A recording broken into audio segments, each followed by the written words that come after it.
20% of New York City's hotel rooms are now migrant shelters. This is absolutely insane. If you try to go to New York City to go see the skyline, go see the Statue of Liberty or the Empire State Building back and harkening back to the days when the United States was great, friends, you're going to find it's hard to find a hotel room.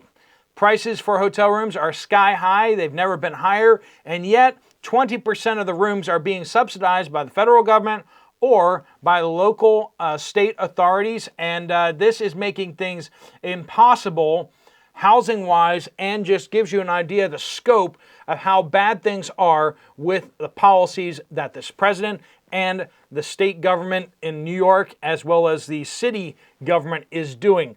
Are they housing homeless veterans? No. But they're housing thousands and thousands and tens of thousands of people right now in New York City and in cities across the United States with people who shouldn't even be here. We got a lot to talk about. Let's jump into it. Welcome to the Poplar Report. I'm Steve Poplar. I'm an accountant by trade, and the situation at the border has not gotten better. We have our Texas flag up right now. They are taking steps quietly to move in the right direction, but they keep getting blocked by court cases time after time after time again. They found that it's better to do things quietly, not get that public gin up of support, and then have some random judge out there suddenly issue a bench warrant, a stay on whatever they're doing. It's better to just quietly slip under the radar the things that they're doing. They're building a military base on the border. So they have a Department of Defense, essentially, and that is their state guard as well as their National Guard and their state troopers. All are under this like safety department kind of thing. Well, they've decided to build a base out there. And this base is right on the border. Right happens to be where the most people cross the border. So because they've taken that territory and taken that area and then chosen to make it into a military base, they can protect it because they're just protecting their military base, right? They are taking steps out there, and that's why we stand with Texas and the actions that they're taking and the crisis that they are suffering. But all those people coming across the border are ending up somewhere else. New York City, 16,532 hotel rooms taken up by less than legal others, visitors from other countries.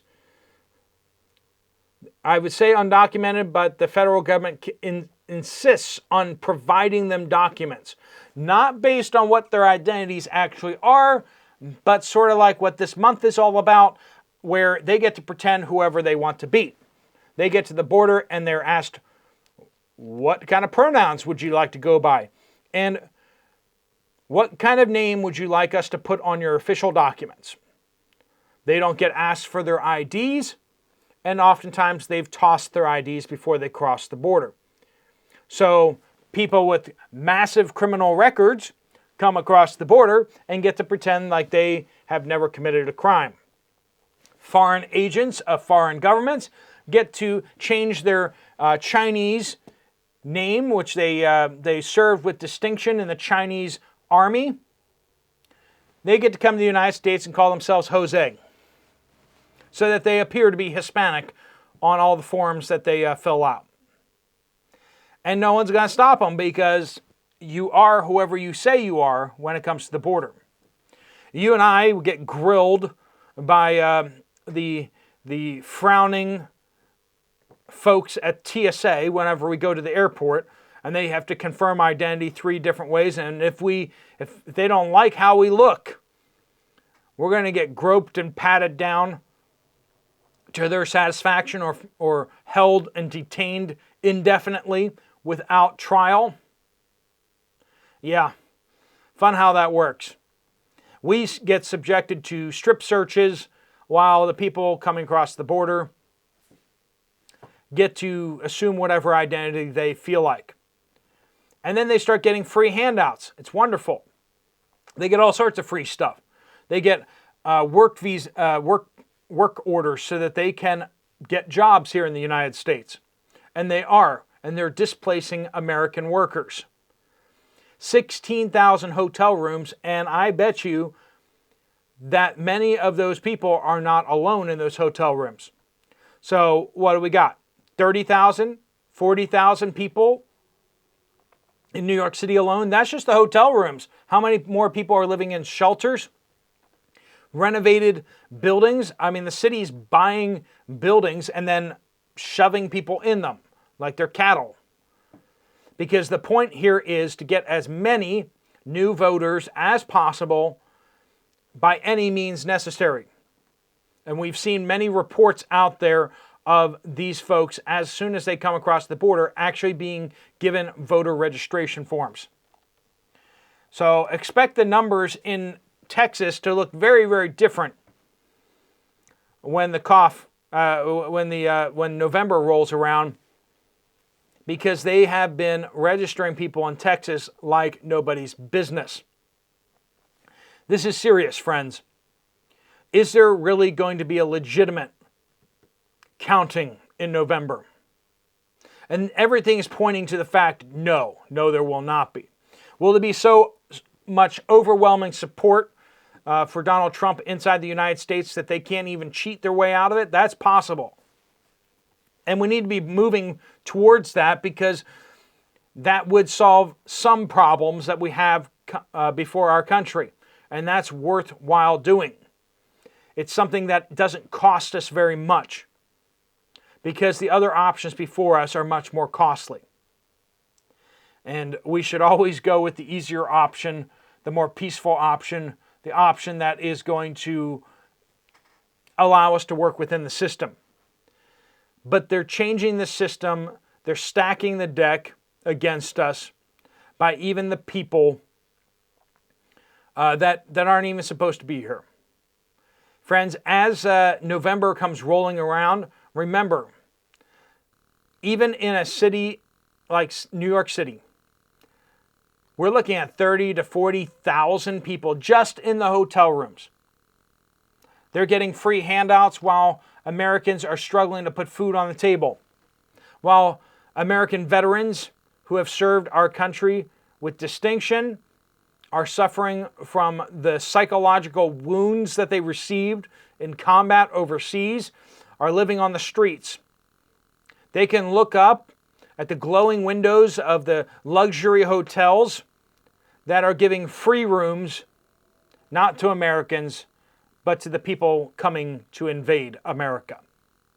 This is the country that we've become, and we are becoming. If we don't pump the brakes ourselves, I promise you no one else will do it for us. There is a group of people bent on the destruction of everything that we hold dear. We stand with Texas, and they're pushing back on the situation of what's happening down there, what's happening to the border states. But we stand for these ideals. We stand for liberty and justice for all. If you come across the border, that doesn't make you immune to our justice. You should be prosecuted for the crimes that you've committed here previously and elsewhere previously. You should be extradited. The fact that Venezuela has emptied their jail cells and forced the people to head north so that all their criminals have come here. A lot of the people that have come here are not the cream of the crop out in other countries. We have a lot of outlaws, renegades, people working with cartels, criminal gangs. They bring with them fentanyl. Nobody's talking about fentanyl, and yet tens of thousands of Americans die every year because of all the fentanyl coming across the border. It's tragic. It is a weapon. It is a weapon of foreign governments, and it's a weapon of the United States government to take out people. People are using it to escape from reality, but in fact, they don't realize how dangerous it truly is.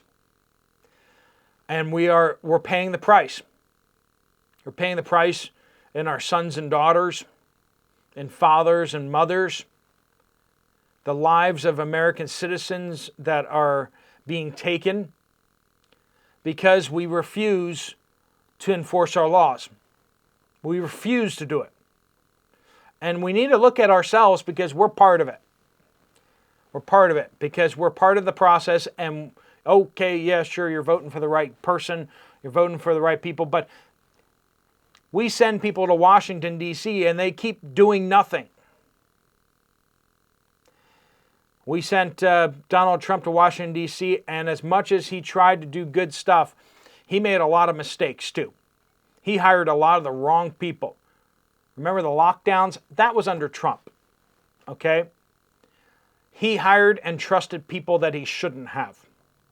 He made mistakes. So even when we send good people or pretty good people to Washington, D.C., even that doesn't necessarily make a difference. But what we tolerate, we deserve. And we're tolerating an awful lot of awful things. We're allowing them to happen. And we bear responsibility in that because the government is us. As much as we'd like to say, well, it's those guys over there, the government is us. And we need to hold these people accountable. You need to be picking up that phone, making phone calls, emailing, putting pressure on them. You need to be finding better candidates out there and supporting them. Every time we keep getting a good candidate to unseat one of these jokers from Washington, D.C., it seems like we fail at it. We fail at replacing these terrible people with better people because they have so much money. They have so many resources. They have so many volunteers. And so, friends, we need to be getting on things and staying on things until either things completely break down or we effect some change. Don't count how many people are in the United States. That shouldn't be because it's an awfully big number. And when things go sideways, whose side are they going to be on? Maybe their own side. But we've added this destabilizing influence inside our country. And how many of them are bad actors hiding in the midst of these people? Military-age males. That's mostly what makes up these others. Military-aged males. Why are they here? Hopefully just to get a job. But what if they're here for nefarious purposes, which we know some of them are? We keep catching terrorists down there. And many of the people that don't get caught, how many more have gotten in? How many of them are foreign agents for global powers like Russia, China? We got a lot of Chinese coming across. Hopefully a lot of them are trying to escape communist China, but how many of them are under orders from communist China? We don't know. And nobody seems to want to know. All right, friends, we're going to keep an eye on what's going on there and keep shining a light on what's going on. If you want to check out another video from this channel, there's one right up here. Thanks so much for watching. Steve Poplar of the Poplar Report, out.